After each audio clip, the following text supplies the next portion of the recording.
travel at all on official business? Quite a lot. In fact, he's off to Paris tomorrow. Ah, I thought so. How long has he known that he would be going tomorrow? 3 or 4 days, I think. Yes. Where is your brother at the moment? I don't know. At the Foreign Office by now, I should think. He went out early this morning. They sent a car for him. Oh, do you happen to know where he had to go? I think he said Hampstead. I know it wasn't far. He should be back at the office by now. Yes. Yes. They think a great deal of your brother at the Foreign Office. They used to. But lately he's been playing so much bridge. I'm afraid he's been neglecting his work. Yes, that's a pity. Yes. I wonder if you'd be good enough to ask your brother to come and see me this afternoon. Of course. I'll go round to the Foreign Office now. Oh. I might just catch him. Why not telephone? He hates being rung up there, and I couldn't explain on the telephone. What shall I do if I miss him? Well, when will you be seeing him? Tonight. He's dining out, and he's bound to come into dress. Very well. In that case, would you be good enough to ask him to come and see me in the morning before he starts? That's awfully kind of you. Don't mention bridge to it. As a matter of fact, I shall not say a word on that subject myself. But you may rest assured that after he has seen me, he will never gamble again. I can't tell you how grateful I am. Not at all. It's I am grateful to you.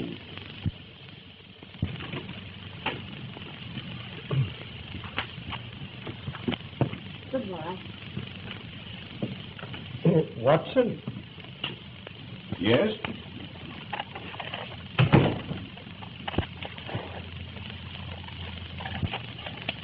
What's all this mean, Holmes? Means, my dear Watson, that the Foreign Office doesn't send a car to take a very unimportant young man to Hampstead.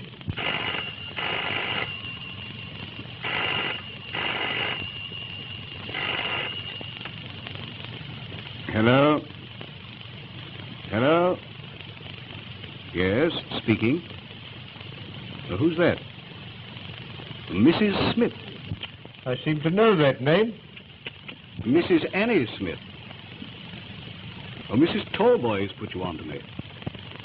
I don't think I know a Mrs. Tallboys. Huh? No, you're quite right. It doesn't matter. Well, you think it's appendicitis. Oh, what's the address? Would you mind taking this down, Holmes?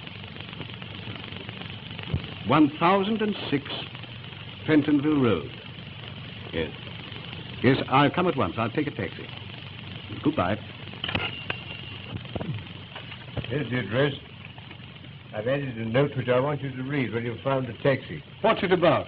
Well, you read it when you've found the taxi. I hope your friend, Mrs. Tallboy's friend, is not as bad as she thinks.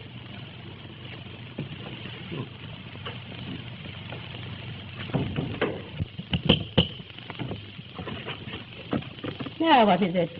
Please, Mother says, can I have Paul's pajamas? They've blown us our line into your backyard. You've no right to hang out your washing and your whatnots in a respectable neighbourhood like this. Mother said if you started carrying on about the washing, I wasn't to stand any of your lip. Your mother said that? Yes, she did. Well, I've never had such impudence in all my born days. You go and I'll give your mother lip. You wait. Mother said I was to take back the pajamas and not to talk to you. She doesn't think you're respectful. What's that? She says it's disgraceful, a widow living in a house full of nothing but men. Oh, you wait a minute. I'll give her respectable. Go on up it. Go on up you go. Oh, my word, respectable.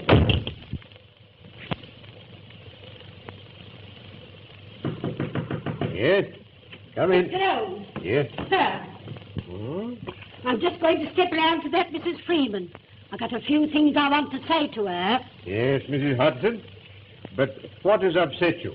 Well, she just told me. She sent her daddies round to say that I want to mean myself for saying what she did say. But I want you to know I shall be out 20 minutes. It'll take me that time to tell her what's here. Yes. Well, I wouldn't be too violent if I were you, Mrs. Hudson. Violent?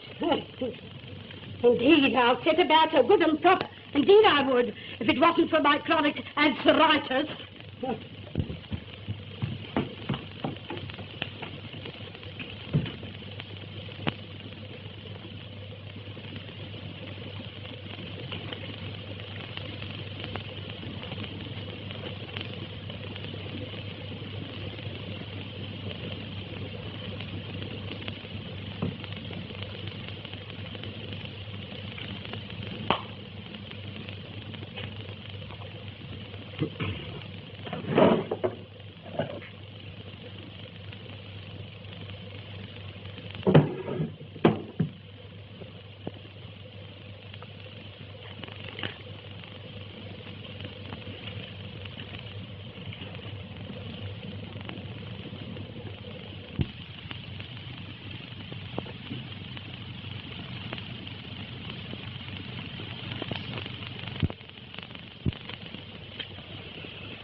Come in, Professor.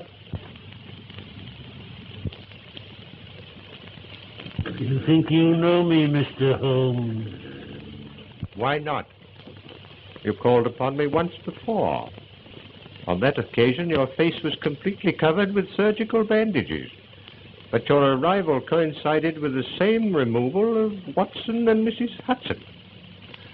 You were a little more original in your methods last time. Today, I recognized the symptoms. I was expecting you, Moriarty. How clever of you, Holmes. Won't you take off your scarf, Professor? Yes, perhaps you're right. This room is rather draughty. Shall we sit down? I'm afraid my method of getting rid of Watson and Mrs. Hudson was a trifle crude. But I had a sudden impulse, and anyhow it served its purpose. Except that our interview will be a brief one. Watson will have read my note in the taxi, telling him to ignore the call and come back here in 5 minutes. In that case, I will be brief.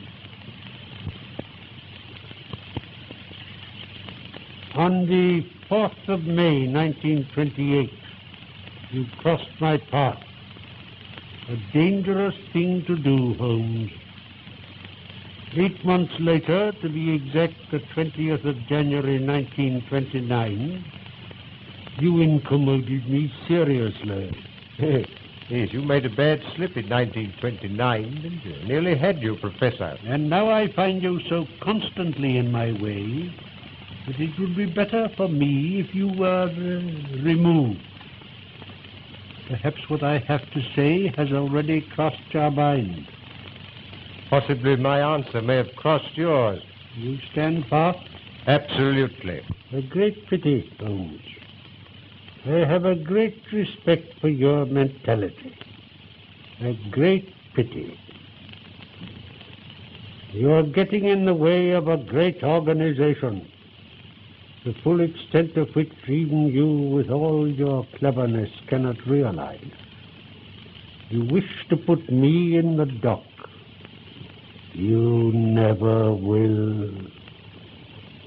If you destroy me, rest assured I shall do as much for you. That's very interesting, Professor, but your 5 minutes are up. I fancy I hear the arrival of Watson. May I offer you a piece of advice? Never give way to sudden impulses. They're even more dangerous to you than I am.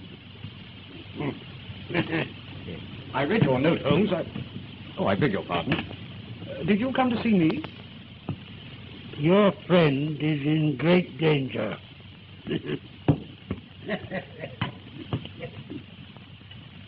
Great danger.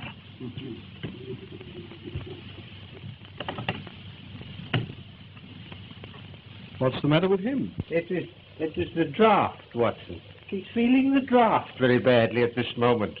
But who was it? Well, that was Mrs. Smith of 1006 Pentonville. Mrs.? Or shall we say, Professor. Oh, the mythical Moriarty. What does he look like? Well, I know no more than you do.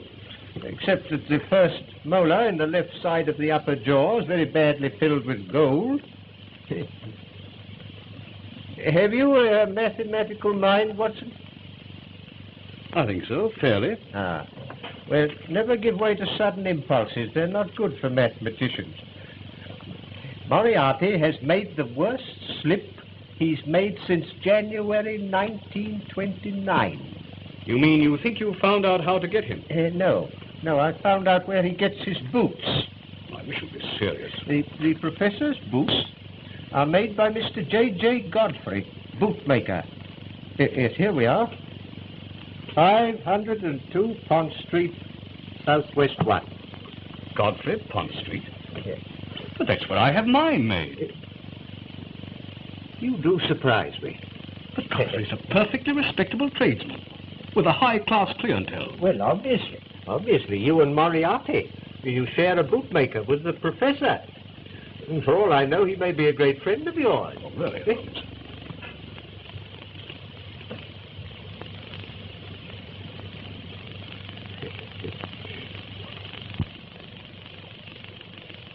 Does Mr. Godfrey make his boots on the premises?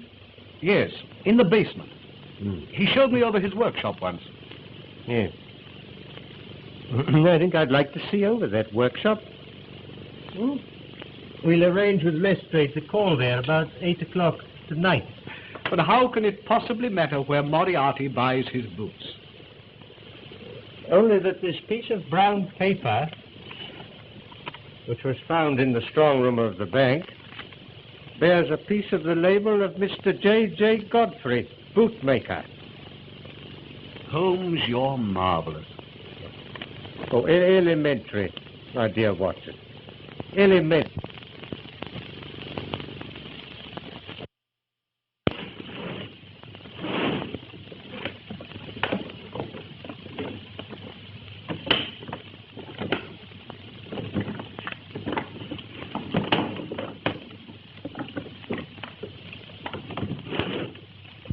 Well, that's that. Now what am I to do with it? You will be at Down Street Tube Station at 9 o'clock precisely. You'll take the suitcase with you. Oh, it's all right. There's heaps of time. It isn't 8 o'clock yet. In the main entrance, you will see a man with a scar on his left temple. He will take the suitcase from you. Yes, sir. The keys? Hello, sir. Looks a good bit of work. Yes, sir. I'm a good workman. Moran, Oh, the chief's here. I have just been informed that Inspector Lestrade has left Scotland Yard in a powerful car with police constables number 47, 54 and 83, all of the C Division. They will doubtless call for Sherlock Holmes and that great detective, Dr. Watson. Don't attempt to hide the suitcase. It would look suspicious. And see that everything is tidy. If the police detain you, I have arranged for someone else to take the suitcase. Don't talk and then come in here, Moran. You heard? Yes, sir.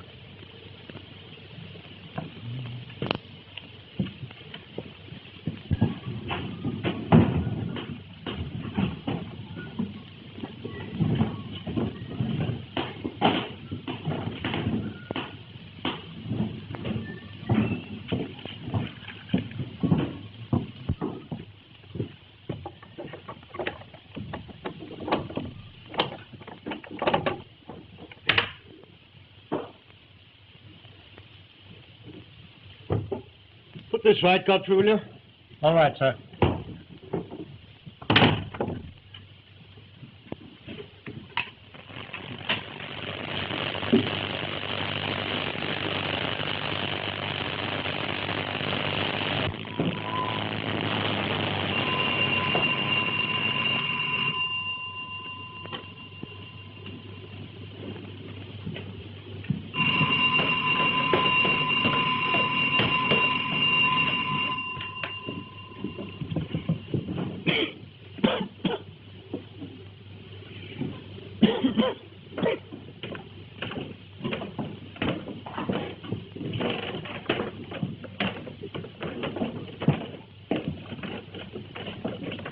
Which of you is Mr. Godfrey? I am. There's my search warrant. Search warrant? Oh, what are you searching for? You'll know when I found it. Why? If it isn't Dr. Watson. Hope the last pair of shoes I made was satisfactory. Oh, I see you're wearing them now. Yes, quite thanks. I say, Holmes, this does seem rather absurd. You know, Godfrey's made my shoes for years. Yes, your shoe last is in that cupboard over there now. Over there? Yes. I'll go and find it.